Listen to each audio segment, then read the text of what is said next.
Hello everyone. आज हम लोग सीखेंगे हिंदी से इंग्लिश में अपनी हॉबी को कैसे बताएं। Hobbies everyone has a different kind of hobby. बड़ी ही अच्छी हॉबीज़ सभी की होती हैं, सभी की अलग अलग, किसी की इंटरेस्टिंग अम्यूजिंग हॉबीज़ होती हैं। पहले हम लोग देखेंगे एक पैटर्न की हॉबीज़ कौन कौन सी होती हैं। चलिए डिस्कस करते हैं किस किस टाइप की हॉबीज़ होती हैं। हॉबी हो सकती है प्लेइंग क्रिकेट, हॉबी हो सकती है playing chess, hobby can be doing shopping और टू डू शॉपिंग। लड़कियां जाती हैं शॉपिंग के लिए, ऑब्वियस सी बात है। और गॉसिपिंग यानी कि चुगली करना भी एक हॉबी है। गॉसिपिंग या फिर गॉसिप। क्रिकेट खेलना ऑब्वियसली एक हॉबी है। गार्डनिंग आप लोग बोल सकते हैं, कुछ लोग बोलते हैं डांसिंग मेरी हॉबी है, कुछ लोग बोलते हैं रीडिंग मेरी हॉबी है, और कुछ लोग बोलते हैं कि चेस खेलना मेरी हॉबी है। ये तो different people have different kind of hobbies.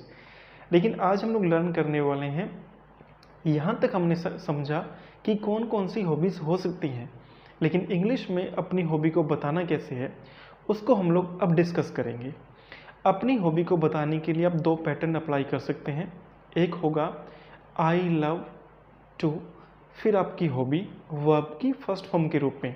Example, I love to play football, I love to gossip a lot, मुझे चुगली करनी बहुत पसंद होती है। मुझे नहीं, इन जनरल बोल रहा हूँ, किसी को भी हो सकती है। या फिर I like to dance a lot, I love to play football, I love to go for shopping, I love to do gardening. ये डिफरेंट डिफरेंट क्राइटेरिया है हॉबी को बताने का। इसमें सबसे जो बेस्ट वे रहता है, बेस्ट तरीका ये होता है कि आप जो वर्ब लगा रहे हैं उसमें आईएनजी लगाएं और अपनी हॉबी को डिस्क्राइब करें। ये मुझे सबसे बेस्ट वे लगता है, बिकॉज इससे आपको एक फील आता है।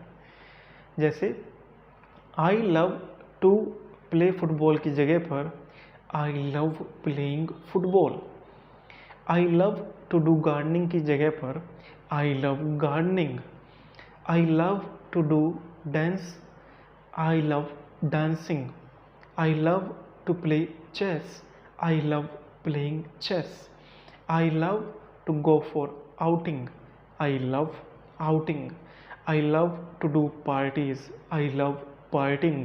तो इस प्रकार से आप दो वे हैं बोलने के, या तो I love to वर्ब लगा दीजिए, फर्स्ट फॉर्म लगाना है टू के बाद में। अगर इस तरीके से आप लोग नहीं बोलना चाहते तो वर्ब में आईएनजी लगाइए। आई love playing, I love dancing, I love teaching, I love gossiping, I love shopping. ये डिफरेंट डिफरेंट हॉबीज़ आप एक्सप्लेन कर सकते हैं। लेकिन अगर आपकी 3-4 हॉबीज़ हैं तो उसे आप लोग कैसे डिस्क्राइब करेंगे वो जान लेते हैं। एग्जाम्पल के लिए, मुझे बुक्स रीड करना भी अच्छा लगता है, मुझे डांस करना भी अच्छा लगता है, मुझे बातें करना भी अच्छा लगता है। ये मेरी 3-4 हॉबी हो गई। अब मैं इन तीनों चारों को अक्यूमुलेट कैसे करूँ? How should I put every hobby together? कैसे बोलेंगे? I love reading, comma dancing and talking.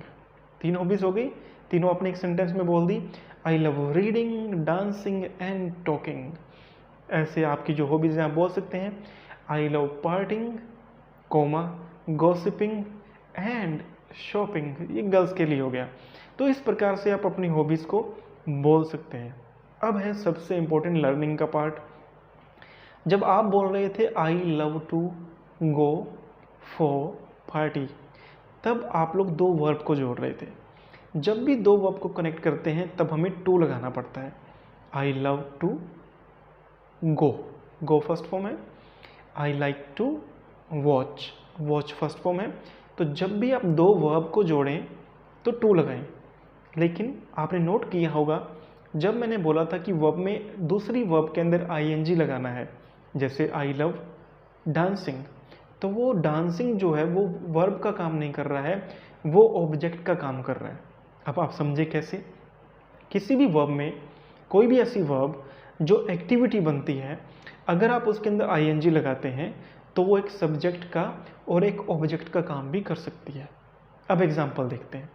मैं ऐसे बोल सकता हूँ कि बरसात का होना फसलों के लिए बेनिफिट वाली बात है।